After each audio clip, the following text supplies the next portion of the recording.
Hi guys. So today I would like to discuss a very important question in rotational motion. And the question you already know. Very important question. Like there is a pulley and there are two blocks, let's say 10 kg and 5 kg masses. This pulley has a weight of, let's say, 2 kg and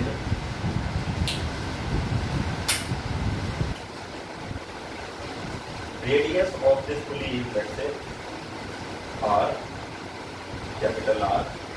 Okay. Now, we would like to know, find the acceleration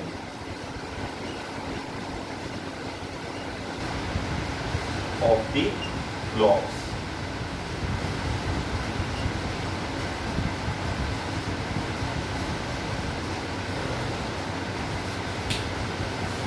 So if we leave these blocks, then what will be the acceleration of the blocks? We would like to know. So now this is very important question. Such type of questions used to ask, especially in Jee Mains. Sometimes these concepts can be asked also in Jee Advanced. So now what to do? How to proceed? So simply, first of all, we would like to form FPD. So FPD बना लीजिए. So FPD will be 10G, this is 5G, and here that would be 2G, and here tension, let's say this is T1, this is T2, and because pulley is not massless, so tension will be different along these strings, right?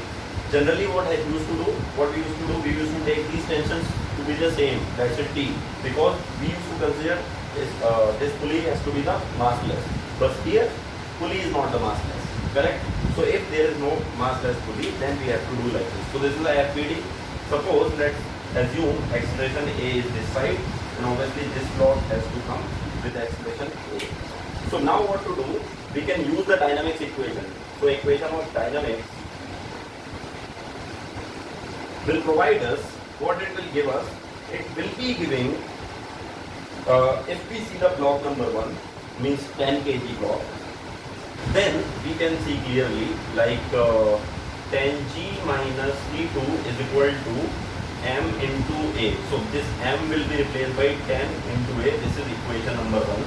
And for block, so this is for 10 kg block.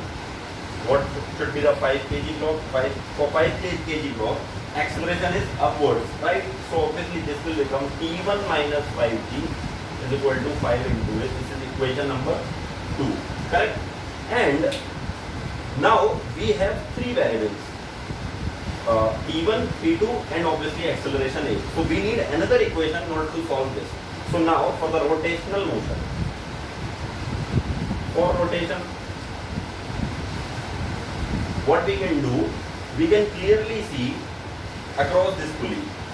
So this is our pulley, this is tension T1, this is tension T2, here weight is 2G is working, and this is this is center of mass of the pulley, okay?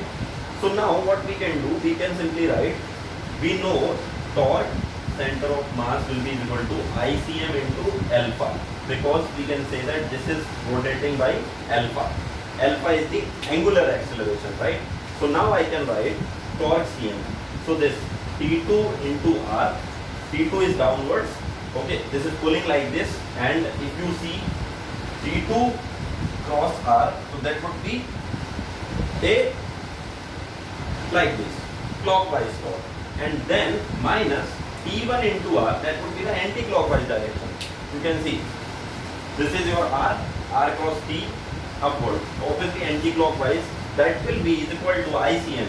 So now if this pulley is in the shape of, for example, let's say disc, if we can consider, then what we know that moment of inertia for disc is mr square by 2 into alpha. And there is one more condition which has to be given in the question, that these ropes are not slipping with respect, there is no slipping across pulley. This condition should be given. If this condition should be given, then we can use it. How we can use it? So we can use it across pulley that this is alpha. So we can clearly write this would be alpha into r, and we know that there is a spring which contains acceleration a. So that means for no slipping, we can say a is equal to alpha into r. So if we put this in this equation, let's say this equation number 3, then we can write T2 minus T1 into r will be equal to mr square by 2 into that alpha would be replaced by a upon r, and then we can clearly write like this. So this will be T2 minus T1, m for the pulley is let's say 2, so 2 into 2 by a. So this is coming out to be a. Now we have these two equations, so what can I do? On adding both the equations, on adding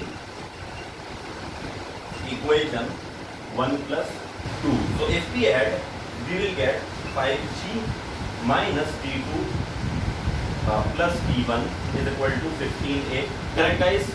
Okay. So now this will be, we know that T2 minus T1 is equal to a. So from here we can write 5g minus T2 minus T1 is equal to 15a, and then if I put the value, then 5g minus T2 minus T1 would be equal to a, then 15a, and from here I can say a is equal to 5g by 16 meter per second square. So got it guys? This is really very important, and practice these questions. These are very important in rotation motion, and this concept here which I use, this is very important. If we will not be providing you this condition, then you cannot solve this question, correct? So focus on this part. This is the key portion of this question, and obviously this is the key portion, because I know that dynamics is very simple for all of you, but think about this part. This is very important. Okay, thank you guys.